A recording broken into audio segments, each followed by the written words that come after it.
Civilization 6. Yep. Scott, your full review is up. We did like an Ask the Reviewer type thing about a week ago when you first got it. You seemed pretty positive on it. You said it had some annoyances, but your review is now up. I want to talk briefly about the score before we get into like the segment itself, which is like, where does this fall in the grand scheme of the Civilization series, which is 25 years old as of like last month or something. But what led you to give this a 9 score? Why do you like this game so much? That's a big question. I spent a lot of words answering that question. It's tough. And actually, it was a bit tricky to score. I definitely considered giving it at 8 certain points simply because there are some frustrations with it. I mean, there's some things about the UI that still really annoy me, and the AI opponents in single player are definitely not perfect. I didn't have nearly as much trouble with them as certain people in our comments who were like, it's broken, the game is, I can't even play it, which was not my experience, even if occasionally the AI would do stupid things.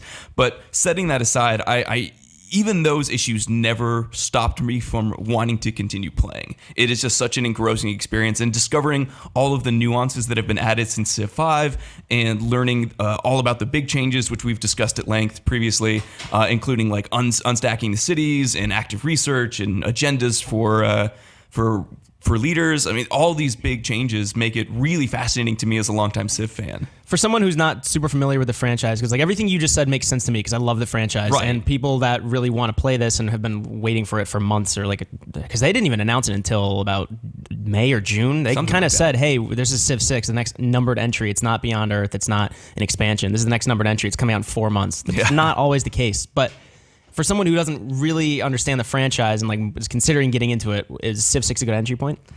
I would say it is, actually, yeah.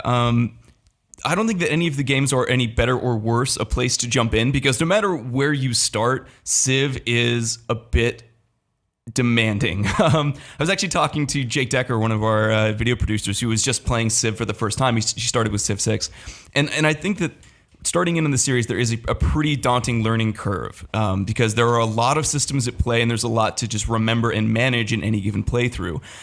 That said, though, I think that Civ 6 does an elegant job of inserting its new ideas in a way that makes sense, that slots naturally into the structure. And the overall structure of the game is very understandable. I mean, you're establishing a civilization, right? And you're taking it very slowly, step by step, from a single settler and a single warrior up through the space age, right? So every match evolves very gradually. And so if you take your time and you're willing to put in the hours into a full playthrough, by the end of that first playthrough, I feel like anybody will have a firm grasp of what the game is like and what it entails. And that remains true for Civ 6.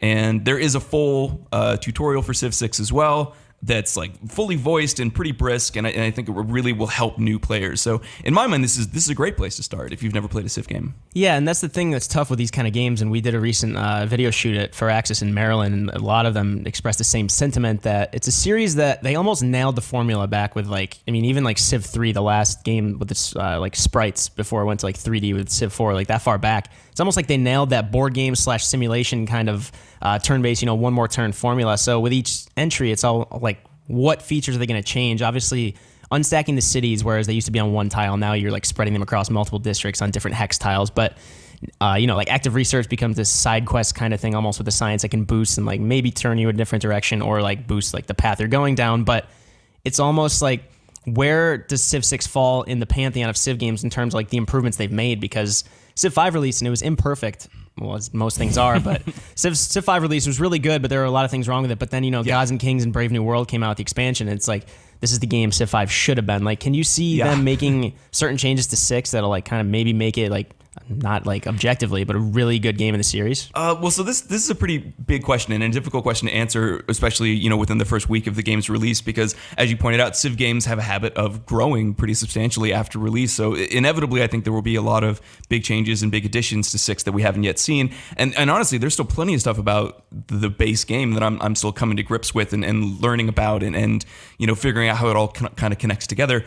But I will say that the base game, I think, as I said in the review, I think Civ 6 is the strongest base game Civilization's ever released. It is certainly stronger than Civ 5 was when it first came out. Civ 5 was actually pretty bare bones in a lot of ways when it first released, and the DLC that came later fleshed it out into this really rich and deep experience. So arguably the best Civ experience you can have is Civ 5 plus all of the expanded content. I think Civ 6 actually kind of matches that experience in a lot of ways, but it'll kind of boil down to preference. I mean, I think with every new civilization, there's a certain set of players who remain behind and continue to play the experience they know and the experience they love. And honestly, that's fine. It's kind of a matter of taste, because 6 really does change a lot of things, and not everybody's going to love those things. So saying it's best is like such a hopelessly subjective thing. And you know, so I think that 6 is great. I think it's the strongest base game for sure. I think there's stuff that they could add to make it even stronger.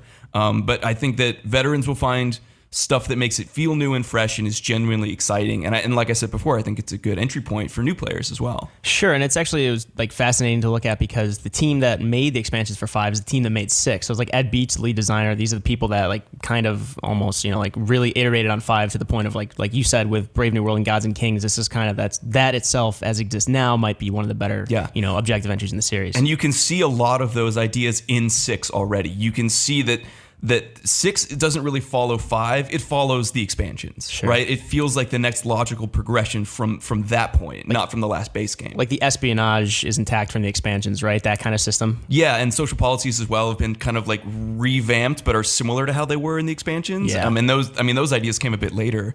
So a lot of stuff like that has been, you know, expanded upon and included in the base game that was not present at all in the base version of Civilization 5.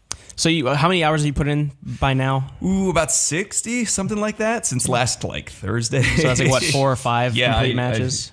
About 4. Okay. So I won with every possible win condition, which is well, actually, no. One of my first game was technically a score victory. So it's culture, science, religion, and domination. The 4 ways you can win. So I pursued all of those. The first time I actually didn't successfully complete a science thing. I was very near the end, but ran out of time and just won through score. Yeah. But I had been pursuing science in that first playthrough. A few months ago, when we had the preview build, and I think one of us, like I saw it at Judges Week back during the summer. I've played a fair amount of this game, even though I haven't played that much like post release. But you and I had a conversation about how it kind of avoids that boring mid game. Like how does the flow of each match? I kind of talked to you during the Ask a Reviewer, but I want to touch on that for people who might not have seen it, because like now it's fully up, the review, like 9 out of 10. You really love this game, but how does the actual flow of each match go from like the beginning to end? Because the beginning 150 turns are always the ones where you're like, to me, they're the most fun, and to most people, they're the most fun. That's when you're planning things out, fighting barbarians, kind of discovering other civilizations, natural wonders, the villages that give you gifts and whatnot. How does like each playthrough kind of progress? Do you ever get bored in a specific spot each time? Not in the same spot each time. There are certain things like with science that kind of it drags out a little bit at the end because you're just waiting like, finish researching this particular space thing that I need to win the game. And you're just like waiting for the turns to pass, right? But I think that in previous Civilization games, there was always kind of a point where you could mentally check out a bit, at least for a little while in the middle as you waited for your big picture decisions to pan out. I think I used that exact phrase in the review, actually. But this time around, I think Unstacked Cities, which you mentioned earlier, help keep you engaged throughout. One of the biggest changes, at least, that the Unstacked Cities bring is there's no longer a global happiness and food level. Instead, it's managed on a local basis, which means you have to pay a lot more attention to individual cities, which is both not tedious, but definitely demanding, but it also creates a lot of opportunities for strategic gain. So even though you are investing time in this new way, it actually can pay off, and it does keep you invested. It does keep you immersed in the experience more deeply because each turn matters. There's something that you have to accomplish on any given turn that can contribute to your overall goals. It's no longer just, okay, I got to wait for this technology to finish researching so that I can then move forward. There's always something in the immediate turn you can be doing to improve your chances. There's always this weird disconnect, to talk like bigger picture for a second. Civilization's been around for 25 years, since 1991, and despite the fact that if we went to the GameSpot office right now and said like how many people want to play Civ 6, I'm sure a lot of people would want to try it out, but like I think like in terms of diehard people that have been sticking with it, there's me, there's you, there's probably a few others, but it still seems sort of niche, even though it's one of the biggest names in like turn-based strategy. In a lot of ways, they have shaped the 4X strategy genre and influenced like even real-time strategy in some respects. I don't know, like Pete, have you ever been interested in or played this series that much? I've played a few 4X games before that I've really enjoyed. I played like early Civ, Endless Space a few years ago. I thought was pretty awesome. And I really want to play Civ 6 as much as I really wanted to play Civ 5. Because my hobby is my job, so much of my time is spent playing games. I just don't have that much time to play something like Civ 6 to really like sit down and dedicate all those extra hours, which is unfortunate, but I definitely want to play it. But I can imagine how for a lot of people, Civ might feel too intimidating in terms of like, I can't wrap my head around this immediately. Like, I know what a first-person shooter is. I know what a platformer is. I can imagine that Civ is this complicated simulation game, but do I really know what that means? Do I really want to take, I want to take the effort to figure that out. But I can imagine for a lot of people why that might seem like almost a chore in and of itself to get started. Yeah, I mean, like in recent months and years, we've kind of stopped looking at addicting games as a good thing. Sure. Like I think in old reviews, if you read them, they say this game's addicting as hell, like 9 out of 10, like this, you need to play this. But Civ, like despite how boring it can sound, the fact that you're macro and micromanaging this civilization from the beginning of time to the future, it really is. That's like their mantra is one more turn. And like it's hard to like really get bored when there's always something to worry about, like a new research to complete, a new building to finish. Like in this case, a new district to build. Like your city's going to be unfolding. You could build the Sphinx, you could build the pyramids and whatnot.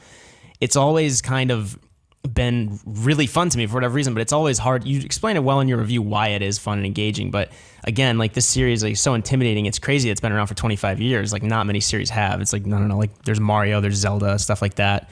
But I don't know, like Civ 6, like in your opinion, you said this kind of matches up with the version of Civ 5 as it is now. I mean, I would say so, yeah. It is ultimately, like I said, completely subjective because there are enough big changes to 6 that not everyone who loves 5 in the expansions is necessarily going to love 6. But in terms of like feature richness and the way in which it all slots together and sort of the logic driving all of the interlocking systems of the game, yeah, it's like an incredibly robust experience. There's so much to sink your teeth into, a phrase that I really hate. I don't know why that came out of my mouth, but there's just so much for your brain to absorb and to think about, and just there's so many wheels turning at any given time that, yeah, I think people who are willing to put in the time, which the game does demand, are going to be completely engrossed. And to me, that the level of investment of 6 does rival what I experienced with 5 in the expansions. So to be completely subjective, for you, is this the best Civ game you've ever played? This is certainly my favorite Civ game. Okay. Yes. Cool.